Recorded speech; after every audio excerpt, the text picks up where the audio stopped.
welcome to the Hills of Tuscany.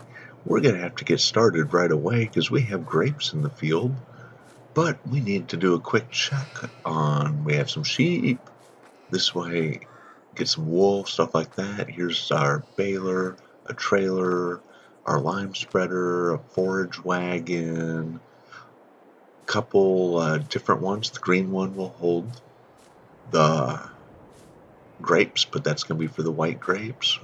Got cultivator, and there's our seeder. Gonna run in here because we gotta get started, but here's our two main tractors we're gonna use that I have for precision farming, which we will be utilizing this time. There's our little tractor and all our little gear for when we have to do our fields. Get this help window off, and we have an olive harvester, and unfortunately, because of the way this is set up, I need a harvester for the white grapes and one for the regular grapes. So that is one downsides I wish they would have done for this map when they added that other harvester, where they would have made the harvester work for both white and regular red grapes, but they didn't, so got 3. So let's get this over to the field real quick. As we go by, you can see we got our harvester. Over here we have a bunch of our stuff for doing grass so we can feed. Already got this field all lined up and plowed. There's our white grapes over to the left. We have this field here as well. And coming up on the large red grapes. So this is the red grape field. And then we have 2 white grape fields. Here's our, we use this as our hauling tractor. We'll use the other tractors as well when we need to do multiple ones. But this is a nice one. It doesn't have the option for the precision farming, so this is a good heavy duty one that can haul a lot. So, and as you can see, we have a silage spot as well as we are going to leave rocks on for this season. There's our lovely chickens. Let's go ahead and get this top off so we can load it when we need to. And we're going to run over to the field and we are going to start our first harvest of grapes. Now the one bad thing is, with grapes and olives, if you decide to do it, you're going to have to do all the work. You can't hire people to do it for you. So, that is the one bad thing. You can hire for like the mulching and the plowing, except you can only for the one road that they're on. Once it gets to the other end of the road, they're done. So you have to go back in, put them, and then start doing it. So if you like to do a lot of the hiring of people, grapes and olive trees are not for you. I've never actually done grapes or olive trees before, so I thought that it would be fun to try. This is also my first run through with the precision farming, so that's going to be all new. Not used to using that. I do know that precision farming does not affect grapes and olives. So it doesn't matter what that says about lime and stuff like that. It doesn't actually, if you go in and do the lime and the pH the way they say, I don't know how it's going to work when it comes to the fertilizing though, because it's set in the old where you have to do the double pass. I think I may just have to I'll have to try it out this first upcoming season after we do all the work on these, see if we get a good one and probably just end up getting another small tractor without the precision farming so we can do the double pass. So let's get this raised up and start harvesting some grapes. I do like these. These are really nice. They're pretty cool to look at. They are a little bit tricky. It's easy to get stuck. So we're going to move into a time lapse and I'll catch you on the other side.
And we're doing this last row of our regular red grapes.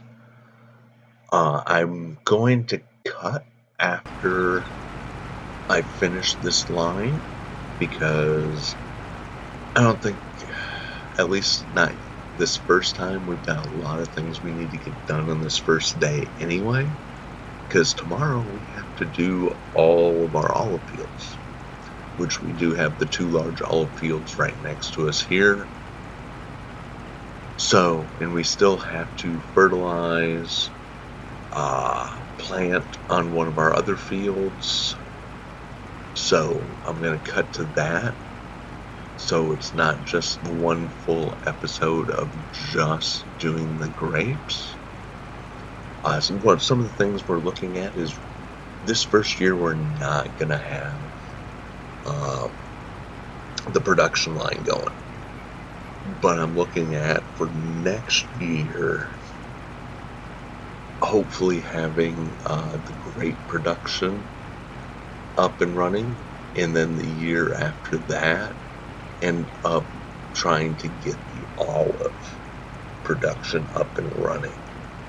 It might take an extra year or two, I'm not sure yet, but with the chickens, the grass and the silage, these grapes sell for pretty good if you have a spot to hold them, and that's why I have a trailer for each. Like this red trailer is going to hold the red grapes.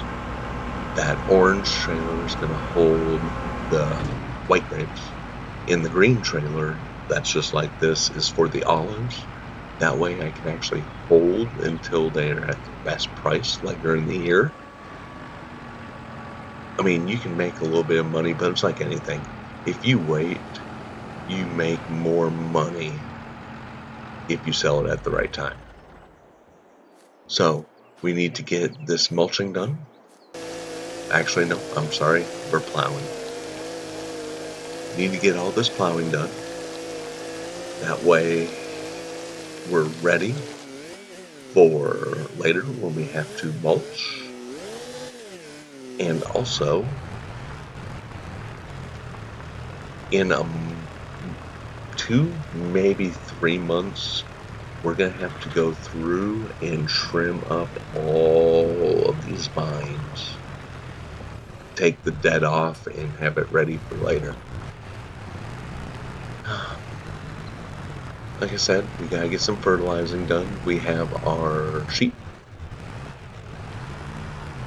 So we've taken this large field and turned it into our grass field. This should provide us plenty of grass to feed the sheep, as well as make silage. As you can see, we have the precision farming on. Like I said, this is the first time I've run it. From my understanding, once we get it going, it's not going to use as much fertilizer as the normal fertilizer because it's only putting in a little bit or none like here. So it's going to be interesting to figure this out. We also have a field up there to the left that's been limed and ready. We need to get that one fertilized as well. And then our field up past the grapes, we have another field as well that is limed, plowed, and ready to be planted.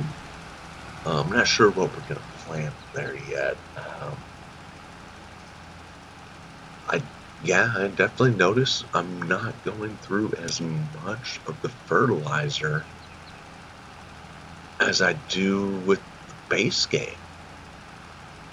So that's nice. I'm sure there's times I'm going to go through more though, because right now I don't have to put a lot down, it looks like,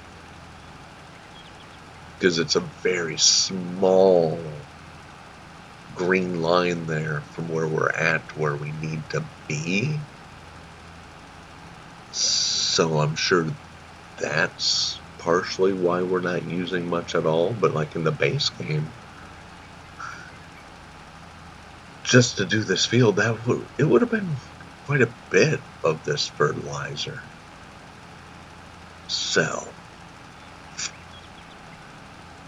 let's get this ready to go down this last pass. Then we'll move over to that other field, get that one fertilized up.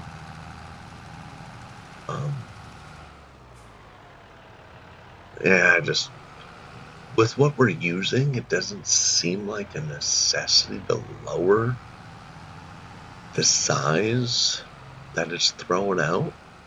But I guess maybe I'll have to test that, because maybe I am using a little bit more by throwing out. I'll test it like with next time we have to fertilize this field. I'll do so I'm not throwing wide out and double fertilizing. But I don't think with the way precision farming's set up that I'm really doing the double fertilizing, because it's just throwing fertilizer to where it's needed, is my understanding. Even though it's showing the widespread and that it's hitting all that area. I think it's actually just throwing on that little strip, but I could be wrong. Like I said, I'll test it out because we're going to have a baseline here. It should be pretty close to needing the same amount next time we fertilize this. So, we're looking at about 12% we use. So, we'll do it next time and we'll actually lower it down and we'll see if we get it in around 12% next time. If that's the case, because we definitely want to save as much money as possible. Because we've got this farm built up, we've got all this machinery ready, it's all paid for. We do have a loan of $500,000, and we've got $100,000 to work with. You can see it's going down, and that's because that particular shed for the sheep. Ooh, okay, so it's just going to go to a baseline for wheat. I don't know if I'm putting wheat here. I might, but I don't think I need that much wheat, so we'll just hold off.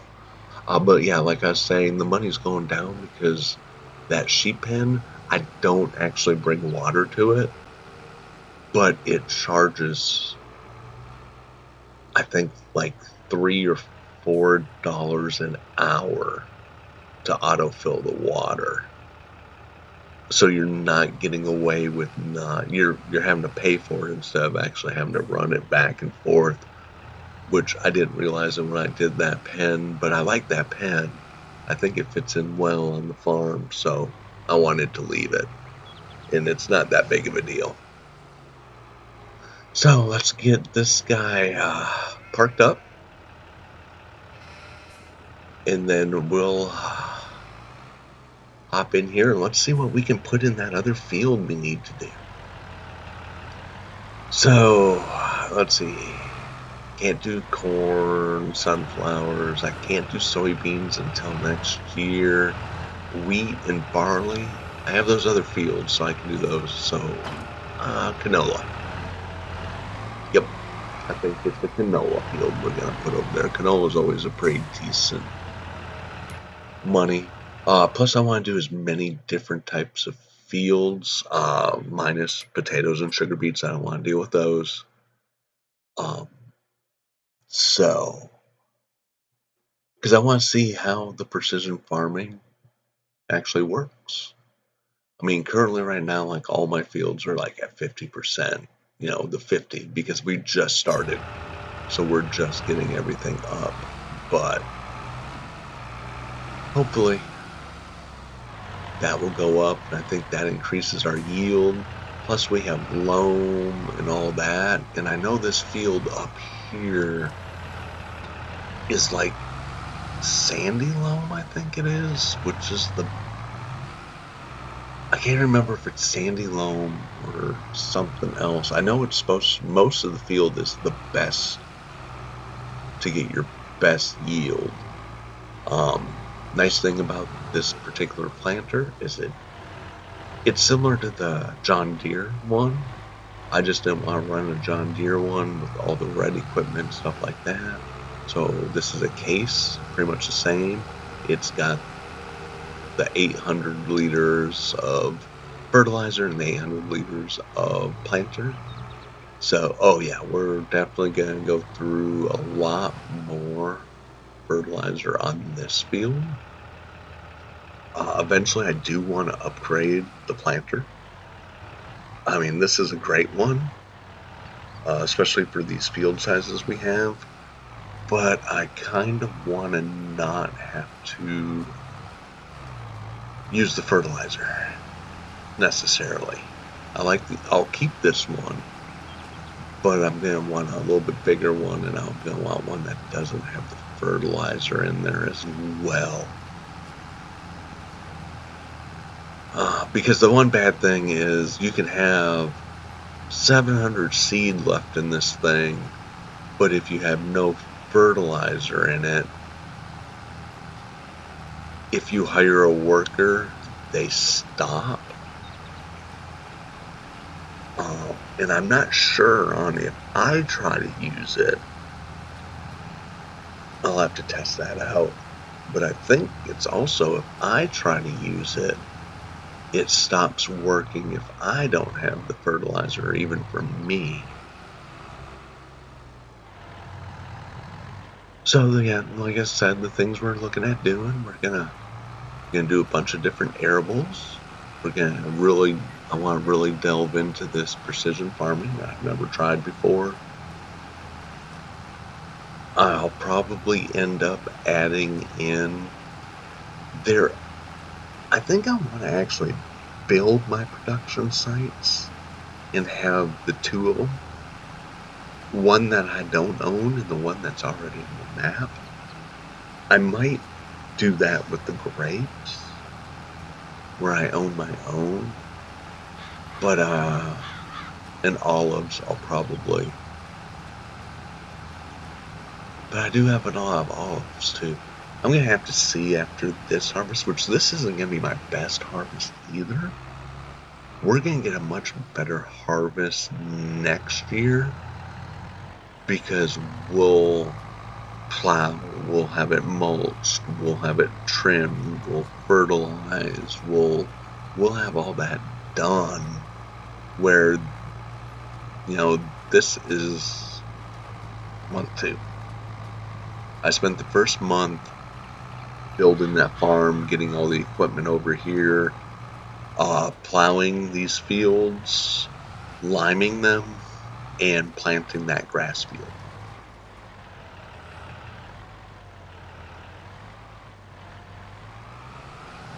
And so I'm going to get this all finished up, and I will see you in episode 2. Have a good one.